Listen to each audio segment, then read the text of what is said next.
Hello and welcome back students. अब हम लोग देखेंगे कि किस तरीके से एक मेथड के अंदर पैरामीटर को भी सेट कर देते हैं। तो उस तरीके से एक मेथड को कैसे कॉल कर सकते हैं, इसके लिए एक मैंने एग्जांपल लेकर रखा हुआ है। ठीक है, चलिए यहाँ पे देखिए।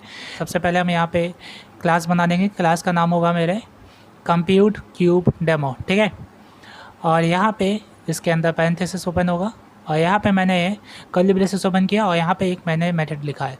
मेथड का नाम है पब्लिक इंट फाइंड क्यूब लिखा और यहाँ पे पैरेंथेसिस के अंदर मैंने लिख दिया इंट एक्स। ठीक है, इंट एक्स लिखा है।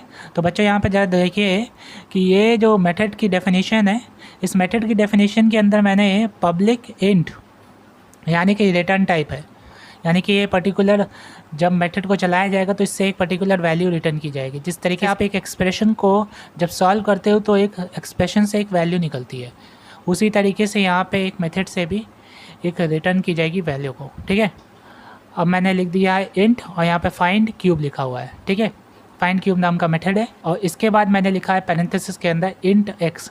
इंट यानी कि यहाँ पे इंटीजर डेटा टाइप का इस्तेमाल करें, एक्स नाम के वेरिएबल को डेवलप किया गया है। ठीक है, और ये पैरामीटर है राइट नाउ। ठीक है, एग्जाम में क्वेश्चन इससे आ सकता है कि आप बताइए यहाँ पे मेथड डेफिनेशन के अंदर कितने पैरामीटर्स हैं, तो आप बताओगे यहाँ पे 1 पैरामीटर है। फिर पूछेगा कि पैरामीटर का नाम क्या है, तो आप बताओगे यहाँ पे वेरिएबल एक्स नाम से पैरामीटर है, उसका डेटा टाइप क्या है, इंट है।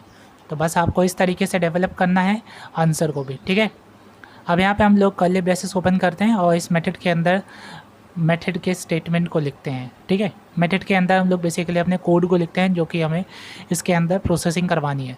तो यहाँ पे मैंने फाइंड क्यूब बनाया है, यानी कि क्यूब यहाँ पे फाइंड किया जाएगा। तो यहाँ पे हम एक वेरिएबल लिखेंगे रिज़ल्ट और रिज़ल्ट के अंदर हम लोग एक्स को मल्टीप्लाई करा लेंगे 3 बार, यानी कि जो भी नंबर हमारे पास मेथड के अंदर आएगा उसी नंबर को हम 3 बार मल्टीप्लाई करेंगे, उसको असाइन कर देंगे रिज़ल्ट नाम के वेरिएबल के अंदर। ठीक है, फिर मैंने यहाँ पे रिज़ल्ट नाम का जो वेरिएबल है उसको एक कीवर्ड के साथ जोड़ा है। कीवर्ड का नाम है रिटर्न। ये कीवर्ड का यूज़ तब किया जाता है जब हमें मेथड से कोई वैल्यू को रिटर्न कराना होता है, उस वक्त हम लोग रिटर्न कीवर्ड का इस्तेमाल करते हैं। तो जैसे यहाँ पे रिटर्न लिखा हुआ है, तो रिटर्न मैं यहाँ पे इस मेथड से क्या करूँगा, रिज़ल्ट नाम के वेरिएबल को करूँगा। अब रिज़ल्ट के अंदर जो वैल्यू होगी वो रिटर्न की जाएगी। ठीक है, कर्ली ब्रेसेस से मैं इसे क्लोज कर दूँगा। ठीक है, तो ये एक मेथड क्रिएट हो चुका है, ये पैरामीटर के साथ है और ये रिटर्न टाइप भी है, ध्यान रखिए। ठीक है, अब बच्चों यहाँ पे मैं क्या करता हूँ, अब इस मेथड को मुझे कॉल करना होगा। तो कॉल करने के लिए मैं एक मेन मेथड बनाऊँगा और मेन मेथड के अंदर मैं इसे कॉल करूँगा। ठीक है, तो पहले मैं मेन मेथड बनाता हूँ, यहाँ पे पब्लिक स्टैटिक वॉइड मेन और यहाँ पे लिखा स्ट्रिंग args और उसके बाद मैंने कर्ली ब्रेसेस ओपन किया। मैं हम सबसे पहले 2 वेरिएबल्स को डिक्लेयर कर लेंगे, एक होगा नंबर और कॉमा लगा के एक लिख लेंगे माई रिज़ल्ट। ठीक है, और यहाँ पे दोनों का डेटा टाइप इंट होगा, सेमीकोलन लगाओ लास्ट में। अब आप यहाँ पे जो नंबर मेथड के अंदर भेजना चाहते हो, जिसका आपको क्यूब कराना है, वो यहाँ पे नंबर के अंदर वैल्यू असाइन कर दो। तो नंबर के अंदर मैंने असाइन कर दिया 5। ठीक है, 5 असाइन कर दिया। देन मैंने यहाँ पे लिखा माई रिज़ल्ट, यहाँ पे मैंने लिखा माई रिज़ल्ट और अब मैंने यहाँ पे वैल्यू असाइन कर दी। ठीक है, तो नंबर नाम के वेरिएबल के अंदर 5 असाइन हो गया।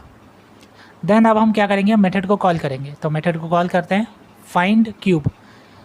मेथड को कॉल करना है तो हमें सिग्नेचर को लिखना पड़ेगा। तो यहाँ पे सिग्नेचर क्या होता है, बेसिकली नाम होता है मेथड का। तो लिख दो यहाँ पे फाइंड क्यूब, पैरेंथेसिस लगाओगे और पैरेंथेसिस के अंदर यदि आपने कोई पैरामीटर लिखा है तो आप उस पैरामीटर के वैल्यू को यहाँ पे दोगे, उस पैरामीटर के डेटा टाइप के अकॉर्डिंग वैल्यू को दोगे। ठीक है, अब यहाँ पे मैं दे दूँगा 5। तो यहाँ पे मैं 5 भी दे सकता हूँ, यहाँ चाहूँ तो मैं इस नंबर नाम के वेरिएबल को भी इसके अंदर भेज सकता हूँ। तो यहाँ पे मैं नंबर नाम के वेरिएबल को ही इस पैरेंथेसिस के अंदर भेज देता हूँ। ठीक है, अब ये पूरा आपका कहलाएगा मेथड सिग्नेचर। अब यहाँ पे मेथड सिग्नेचर से जैसे इसे कॉल किया जाएगा तो ये जाएगा मेथड की डेफिनेशन पे। यहाँ पे इस नंबर नाम के वेरिएबल के अंदर जो वैल्यू होगी उसको कॉपी कर दिया जाएगा सीधे एक्स नाम के वेरिएबल के अंदर और अब हमारा मेथड रन करेगा। तो मेथड के अंदर एक्स के अंदर वही है जो कि 5 है और 5 को अब 3 टाइम्स मल्टीप्लाई किया जाएगा, 5 × 5 × 5 दैट इज़ 125 और 125 रिज़ल्ट के अंदर स्टोर कर दिया जाएगा। ठीक है, और उसके बाद उस रिज़ल्ट को आपकी इसी मेथड से रिटर्न कीवर्ड का इस्तेमाल करके भेज दिया जाएगा वापस। तो अब यहाँ पे रिटर्न आपको कितना मिलेगा, 125 मिलेगा, यानी कि आपको इस पूरे का रिज़ल्ट आपको 125 मिलेगा। तो अब उसको असाइन करना पड़ेगा हमको एक वेरिएबल के अंदर। तो वैल्यू को असाइन करना पड़ेगा क्योंकि ये कहीं ना कहीं रखेगा ना वैल्यू को। तो यहाँ पे रखते हैं इसको।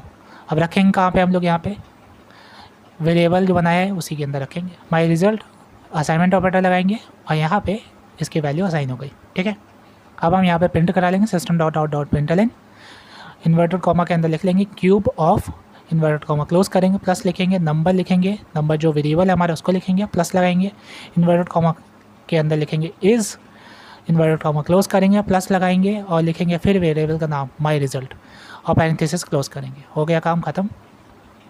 अब इसको रन करके देखते हैं। रन करते हैं, यहाँ पे राइट क्लिक किया, कंपाइल हो गया, मेन मेथड को क्लिक करते हैं, ओके दबाया, देखो रन कर दिया।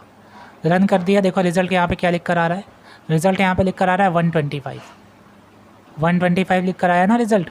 और यहाँ पे नंबर क्या लिखा हुआ है, आपने 5 भेजा था तो 5 का लिख कर आ रहा है रिजल्ट 125, क्यूब ऑफ 5 इज़ 125। यहाँ पे आपने देखा कि किस तरीके से एक पैरामीटर वाले मेथड को आप इस्तेमाल कर सकते हो कॉल करके। तो आपने यहाँ पे एक नए तरीके के मेथड को भी सीख लिया है। ठीक है, आपने नॉन पैरामीटर वाले मेथड को भी कॉल करना सीख लिया, आपने पैरामीटर वाले मेथड को भी इस्तेमाल करना सीख लिया है। तो अब हम लोग नेक्स्ट वीडियो में मिलते हैं एक नए कॉन्सेप्ट के साथ। ठीक है, बाय बाय।